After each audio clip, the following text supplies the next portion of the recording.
You're listening to the Life Edit Project podcast, where recovering perfectionists learn how to feel better, do better, and have better relationships. I'm your favorite life coach and podcast host, Coach Elizabeth, and today we're diving into how to tell if you might be raising a perfectionist kid. Ready? Let's go.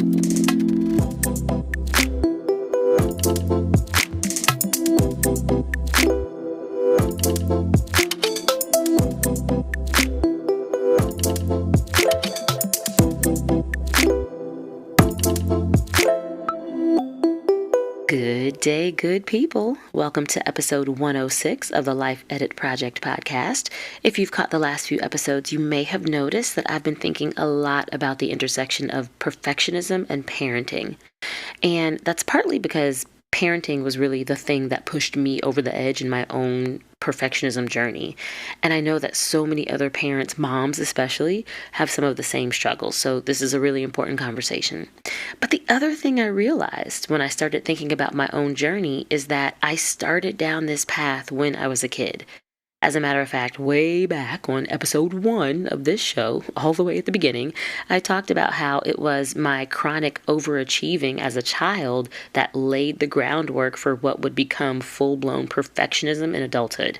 And listen, y'all, I had wonderful parents who loved and nurtured me. They poured into me emotionally and intellectually, and I got what I needed. I was also a polite and well-behaved kid that adults never minded taking care of, and I received a lot of support and positive reinforcement, right? So nobody did anything to me, but I did receive a lot of messages, some intentional and some unintentional, about how imperfections were intolerable.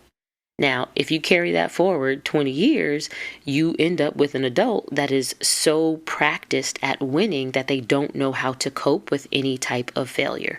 And so they work really hard to avoid it. And that is perfectionism in a nutshell. So it's taken me lots of years to figure this out and to kind of reprogram myself, right, and the way that my brain works. And I know that many of you in my community are also recovering perfectionists and parents.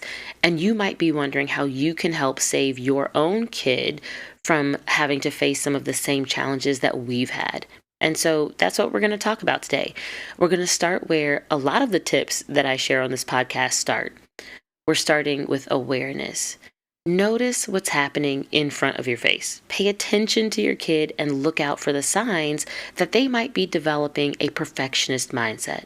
And what are those signs? Well, it turns out that the signs of perfectionism in kids are pretty similar to the ones you see in adults.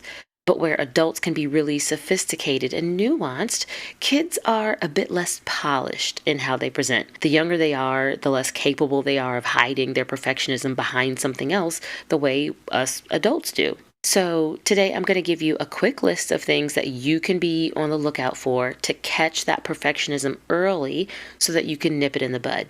But before I dive into that list, let me give you a few disclaimers. One, this is not a fully exhaustive list, right? There could be a crap ton of other ways that perfectionism shows up in your kid, so this is not the definitive list. Also, this list is not mutually exclusive. That is to say, your kid can display some or even all of these signs, but they could actually be caused by something else besides perfectionism. So if you check off a few things on this list, when you start thinking about your kid, don't go around automatically declaring them as a perfectionist. Also, when I say children or kids throughout this episode, I'm not talking about toddlers, right? I'm not talking about the babies. I'm talking about school-age children, ages like 5 and up, including and especially teens and tweens. So just keep these things in mind as we go through this list. Now, here are some early signs of perfectionism in children that you can be on the lookout for. The first sign is that they're highly self-critical. Like everything, this can show up in a lot of different ways, so pay attention to how your kid talks to and about themselves. You might notice your kid insulting themselves frequently or engaging in negative self-talk, maybe calling themselves names or harping on small mistakes that they've made. That's all something to watch out for. And depending on your kid's age and personality, you might actually have to actively engage them in conversation to figure out how they see themselves. So don't be afraid to have those conversations and don't be afraid to initiate them. Another early sign of perfectionism in children is that they are highly sensitive to criticism. If your kid can't handle feedback that reflects their imperfections back to them, that is, again, something to watch out for. And it might not be that they're sensitive to all different kinds of criticism. They might only be sensitive to criticism about a certain aspect of themselves, like maybe their weight or the way that they talk. Or they might be sensitive to criticism from certain people, like the people that they admire and look up to, or people that they see as authority figures. So maybe they don't mind getting lectured about having a dirty room, but maybe they completely shrink if you say something about their grades.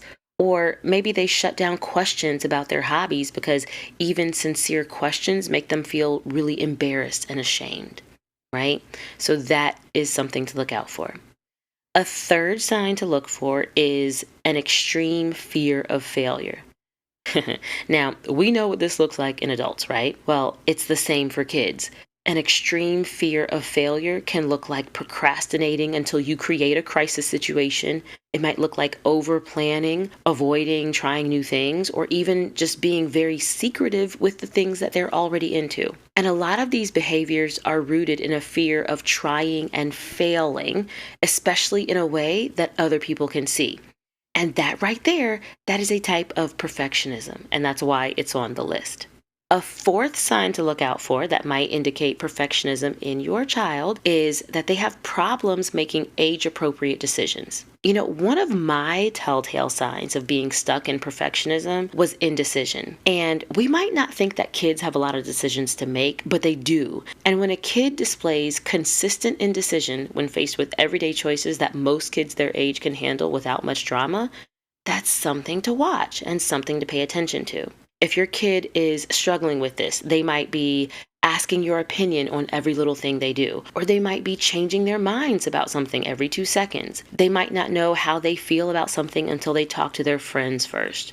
Or maybe it's more subtle and they just always wait for someone else to make a suggestion. This type of indecision in kids could be tied to a fear of failure, or it could be part of a larger pattern of people pleasing. Or maybe your kid just gets easily overwhelmed with too many choices. Either way, if you see your kid struggling to make decisions all the time, that's something to be mindful of, as it could be pointing to perfectionism.